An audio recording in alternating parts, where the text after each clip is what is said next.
Hi, this is Zak Mir with the US Chartbreakers here at Zak's Traders Cafe for Friday the 15th of December.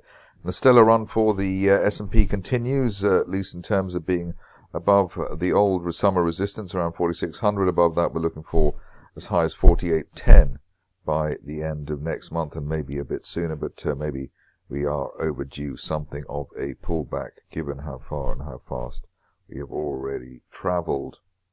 Moving on to the stocks, and starting off with Bimi, which is delivering the goods within this sort of triangle-shaped formation, a sort of V-shaped bull flag as well.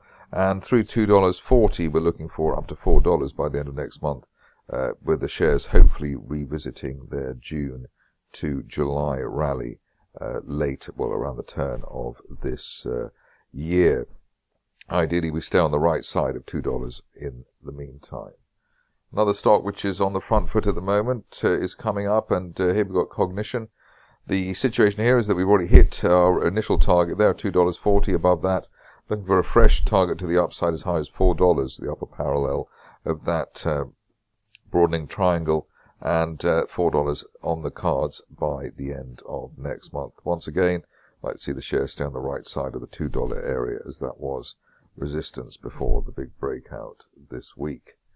ChargePoint is next, and here you can see that got a rising trend channel base for a change. We just see the shares pushing through the 50-day moving average there. That's around the $2.80 level. Above that, we're looking for up to $4.20 by the end of next month.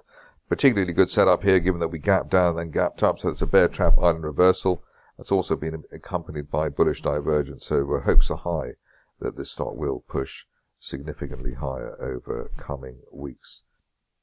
Moving along to a stock which may not be quite as dynamic as the last one, but Codexis gapping up after basically a consolidation around the rising 50-day moving average at $1.97. The view now is at above a recent resistance, November-December resistance around $2.50. We could head up to as high as $4.50 by the end of next month, at the top of that rising trend channel from back in the spring of this year. Stock which we are following up on now, which has done well in terms of hitting our initial target. That was around $4.30, above $4.30. Jeff's Brands could make a new leg to the upside as high as $7 by the end of next month. And again, we want to see the shares remain above recent resistance, in this case around $3.80.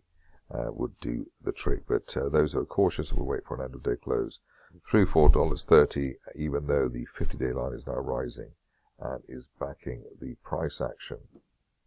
Another recent favorite comes in the form of Immix Biopharma. Here we've broken through recent resistance around the $5.50 mark. Above that, we're looking for $7 by the end of next month, at the top of a rising trend channel from back in March. And the plus point here, I suppose, is also the way that the recent rebound has come above a rising 50-day line. So that's a very strong setup for a potential ongoing move to the upside. We see the return of Loop now, stock we looked at quite a lot in the summer.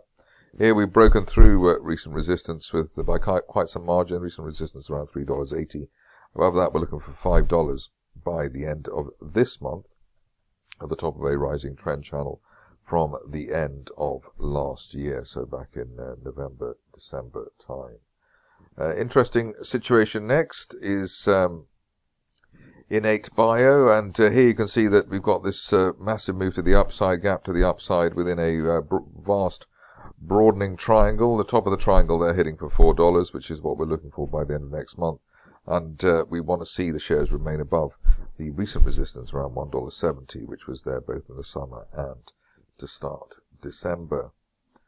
Next up is maybe a rather more strange name. We've got Minerva Surgical, and here, broadening triangle base, we've broken through the 50-day moving average quite nicely to end this week, and above that 50-day line at $2.50, we're looking for the shares to head up as high as $7 by the end of next month. The bear trap effect here in force, and the longer we stay above the old late 2022 support at $3, the better the chance this stock has of motoring up to that $7 area. I covered the next stock yesterday, And Shattuck Labs is on its way in terms of hitting the target we were looking for, just around $6.80. Above that, we can upgrade and draw in a new resistance line projection heading for $9.20 as soon as the end of next month. Ideally, we stay on the right side of $6 in the meantime, as $6 was the support, rather the resistance for the shares back in the summer of 2022. On to the last three. First one is Sunrun, and here again we looked at this stock yesterday. The situation now is that we've gapped through the old resistance there around $16.30. Above that, we're looking for a retest of the $24 area by the end of next month, in what's been a pretty spectacular turnaround for the shares over the recent past. On to another stock which is featured recently, Trisalus, and here another stock which has hit our target, $7.30. Above $7.30 we can upgrade the shares to as high as $13, which is a January resistance line projection and the upper parallel of that broadening triangle that we've had on the daily chart since the end of the summer. Finishing off with ZOS, and here you can see that shares just starting to make progress within a broadening triangle. We've got a pretty firm RSI trace there, so it looks like a bear trap from below the $6.80 level. Above that, looking for up to $16, but proviso may be that we want to wait for, or some people want to wait for an end-of-day close above the 50-day moving average at $9.20 before assuming that $16 is on its way. That's it from me today. More updates early next week.